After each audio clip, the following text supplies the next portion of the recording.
बदलनी चाहिए। मैं CTF के अंदर सभी से आग्रह करूंगा कि हमारे उत्तराखंड में आइए।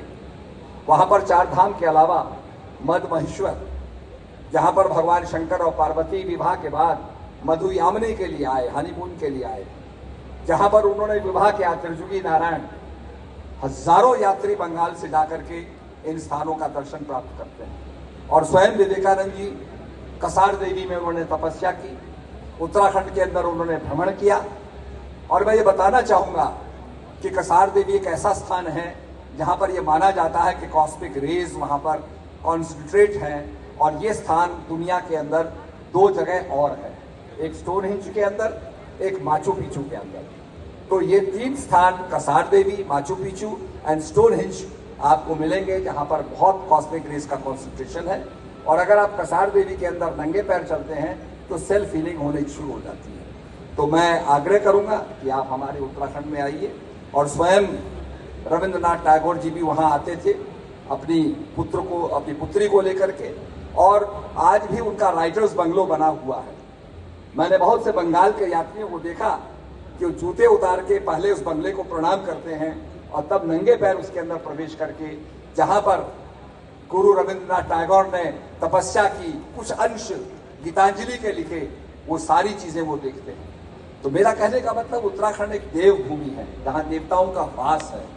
आपको गंगा रिवर राफ्टिंग दुनिया में और कहीं नहीं मिलेगी जो उत्तराखंड में मिलेगी। तो आपसे मैं आग्रह करूंगा उत्तराखंड आइए।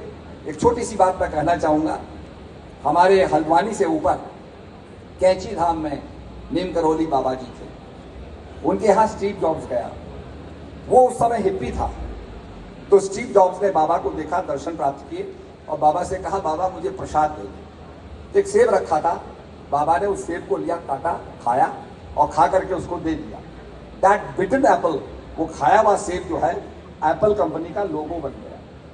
तो आज ऐसे संतों से ये भूमि भरी हुई है। तो मैं आग्रह करूंगा कि निश्चित रूप में आप उत्तराखंड आइए और वहां पर देवताओं के जो धाम है, जहां पर कालीमठ है, उसके साथ साथ कालिदास ने मेघदूत को लिखा और वो ये कल्पना करता गया कि ये मेघ जो यहाँ से हैं ये बारिश लेकर के हिमालय में जा रहे हैं।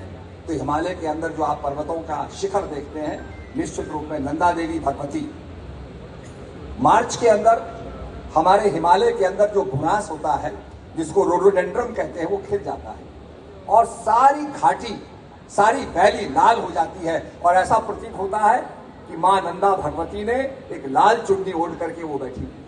तो इस प्रकार से उसका त्रिशूल, उसका चार धाम, उसका नंदा घुंटी, ये सारी जो हमारी देवी की जो आयुध हैं, ये आपको वहां पर शिखरों के रूप में देखने को मिलेंगे। हमने जॉर्ज एवरेस्ट, जहां पर राधा मोहन शिकदर जी ने हिमालय को नापा, उनसे पूछा गया कि आप क्या चाहते हैं। उन्होंने कहा जी मेरे गुरुजी थे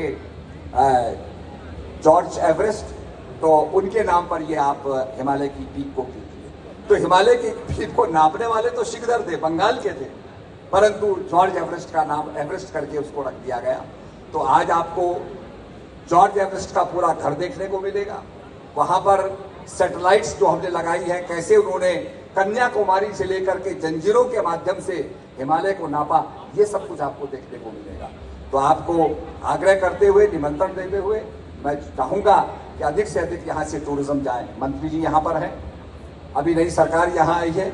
निश्चित रूप में हम इस नई सरकार को बहुत बहुत बधाई देते हुए ये बताएंगे कि जो भी हमारे राज्यों में अच्छा हो रहा है, वो सारे आइडियाज हम मंत्री जी के आगे प्रेषित करेंगे और चाहेंगे कि वो भी अच्छी बातों को इम्प्लीमेंट करें। होम स्टे की योजना बड़ी प्रभावशाली योजना है। टैक्सी के लिए फंडिंग करने की योजना बड़ी प्रभावशाली योजना है।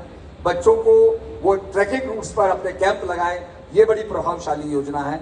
इस प्रकार की योजनाओं के बारे में हम मंत्री जी को जरूर बताएंगे और हम चाहेंगे कि हमारे बंगाल का और हमारे उत्तराखंड का संबंध प्रगाढ़ हो। हमारे गोवा के मंत्री जी बैठे हैं, उनसे भी हमारा संबंध प्रगाढ़ हो। हमारी एक फ्लाइट गोवा से हमारी देहरादून चलती थी, उसको भी हम रिज्यूम करवाएंगे ताकि अधिक से अधिक यात्री गोवा में जा सकें और गोवा का समुद्र से लेकर शिखर तक का आनंद ले सकें। इन्हीं शब्दों के साथ बहुत बहुत धन्यवाद। भारत माता की धन्यवाद।